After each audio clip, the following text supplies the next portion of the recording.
Right, so the next one that we're going to be looking at isn't really a CB. I know I said we were going to stick with CB radios, but I'd got this out. I listened on this pretty much daily, just for listening. It's a marine radio. It's a VHF Marine Radio. It's an iCOM IC-M55 from around 1980 something. It's from the 80s, 1980 something or other.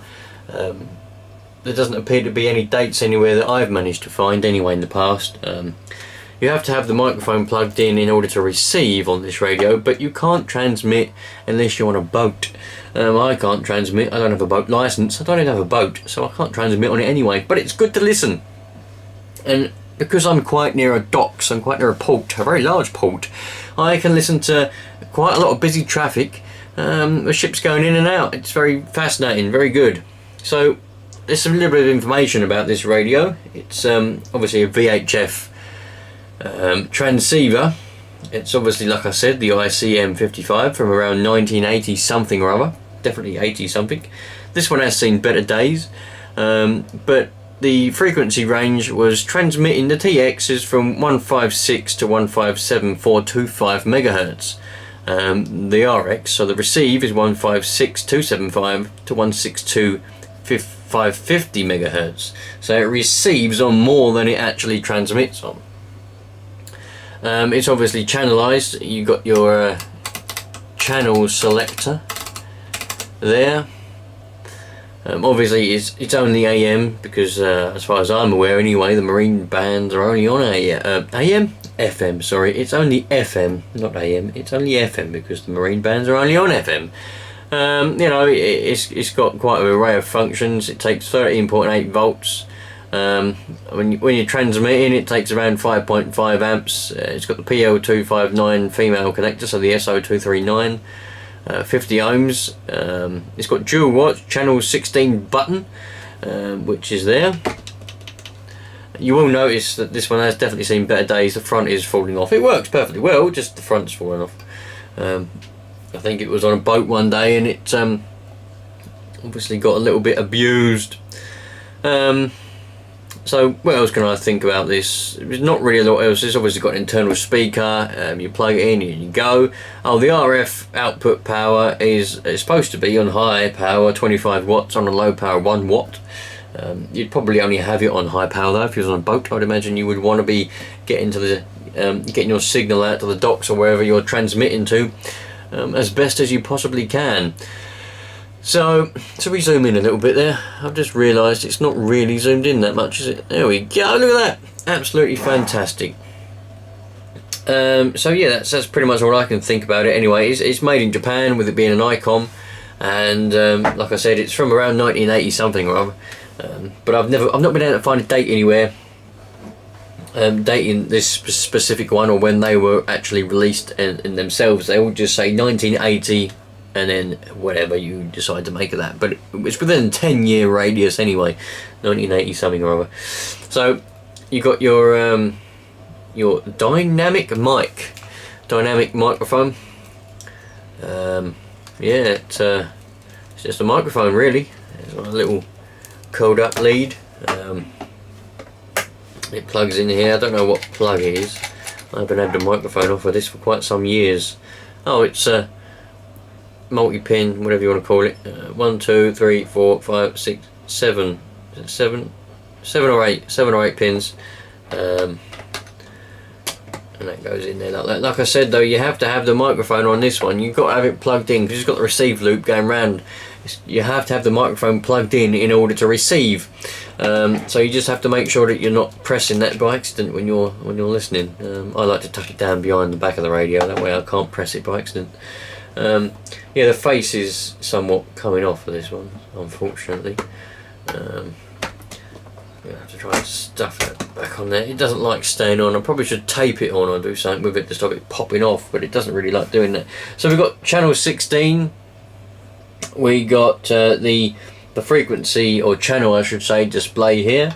Power, RF power, dual and dim and function buttons. Dial and scan, call and MR, and then we got our channel selector there, volume on and off, and squelch. So that's pretty basic, pretty normal. And with this radio, you can't take the power lead out the back. It's moulded in there. And you've obviously got your ordinary power lead.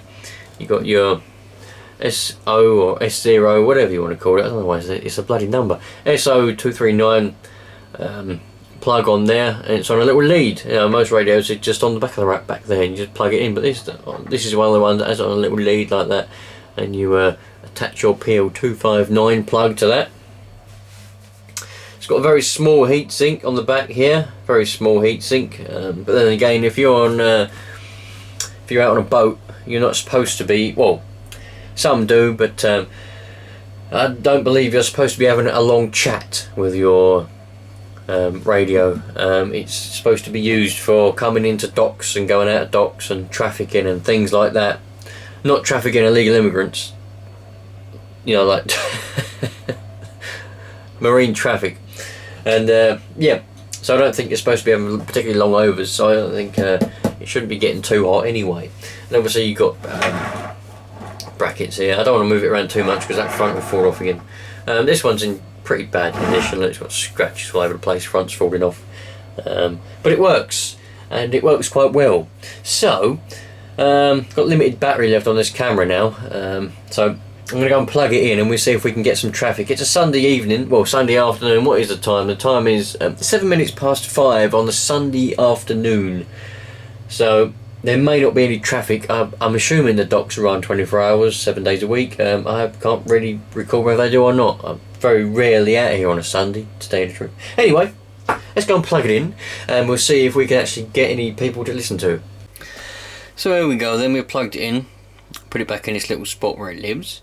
And so if we turn it on and go to the channel 68, 69 and 72. 68 and 69 appear to be the channels that are used. Don't know whether it's nationally or just for my local port or docks here, but channel 68 seems to be the one where they communicate if we're going in and out of the port. Sometimes on the 69. 72 seems to be the one where they have a bit of a chat sometimes.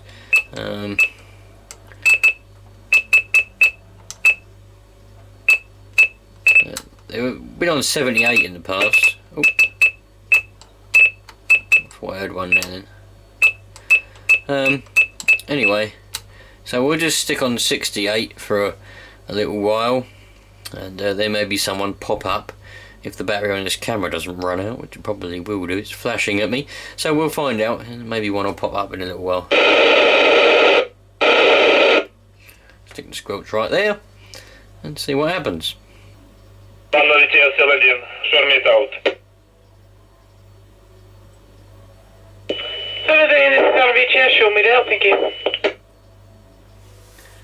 So there we go, we had one. That was one short transmission. No, I don't know whether there's going to be any more before this battery runs out. I know I keep saying that, but at least we got one, so you've heard it anyway. So you've heard what it sounds like when they communicate. That ship that called out for the London BTS, which is the port nearby.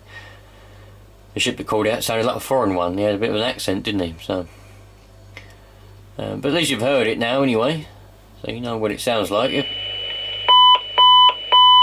perfect. All ships, this is London BTS, river broadcast for 1730. Speed reductions, vessels to reduce speed on passing West Street Pier. Notice to mariners lower 14 refers. Navigation information, the Northeast Spit Pilot Station is working a normal service. Tidal information, tide at Shivering Sands reading 0.6, South End 0.5, Thames Haven 0.6, Tilbury 0.9. End of the broadcast, this is London BTS out. That was very handy. It happens to be 5:30 now. I didn't realise that, otherwise I could have just waited for that broadcast. Yes, that was the information broadcast. Obviously you heard, told you about the tide, traffic and everything else. Lovely job. Well, you've heard it now. I'm gonna wrap this up before this battery runs out and I don't get to finish this video. So if you liked this video and you liked all the radios, so far this is the third one.